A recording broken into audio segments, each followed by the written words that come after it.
நம்ம எல்லாருக்குமே வந்து தோசை சாப்பிட்றது ரொம்ப சளிச்சு போய் ரொம்ப எல்லாருமே வந்து என்னது பிடிக்காம இருக்கேன். நான் அதனால இப்போ ஒரு புதுசாக ஒரு தோசை சொல்கிறேன், சிம்பிளாக நம்ம செய்கிறது. ஓகேவா? அது நேம் பார்த்தீங்கன்னா நம்ம புதுசாக இனி தான் நான் வைக்க போகிறேன். நான் உங்களுக்கு லாஸ்ட்டு சொல்கிறேன் நேம். ஓகேவா? ஃபஸ்ட் வந்து நம்ம 2 கரண்டி மாவு ஊற்றோம். நான் கொஞ்சம் தண்ணி வந்து கொஞ்சம் கூடுதலாக ஊற்றிட்டேன், அதனால எனக்கு இப்படி இருக்கு. நீங்கள் கொஞ்சம் கரெக்டாக அளவு உங்களுக்கு தெரியும்ல, அந்த மாதிரி ஊற்றுங்க. அதுக்கப்புறம் தான் நம்ம ஒரு ஸ்பெஷல் ஐட்டம் எடுக்க போகிறோம். இது வந்து நம்ம வந்து தோசை கூட பொடி வைப்பாங்கல்ல, அது. ஓகேவா?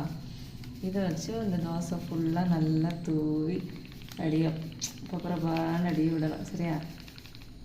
சிக் சிக் சி விட்டுட்டு அப்புறம் தான் மெயின் மேட்டரே இருக்குது.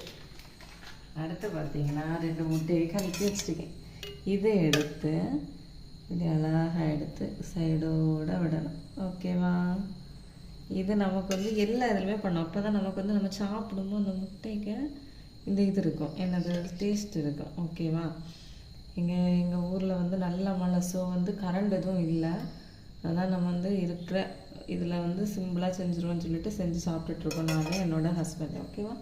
இதுவுமே வந்து சாப்பிட்டு பார்த்தோம்னா செம்ம ருசியாக இருக்கும். நம்ம அதை நான் அடுத்த வீடியோவில் சென்ட் பண்ணுறேன். இதோட நீங்களே இதை கூட செஞ்சு பாருங்கள். எப்படி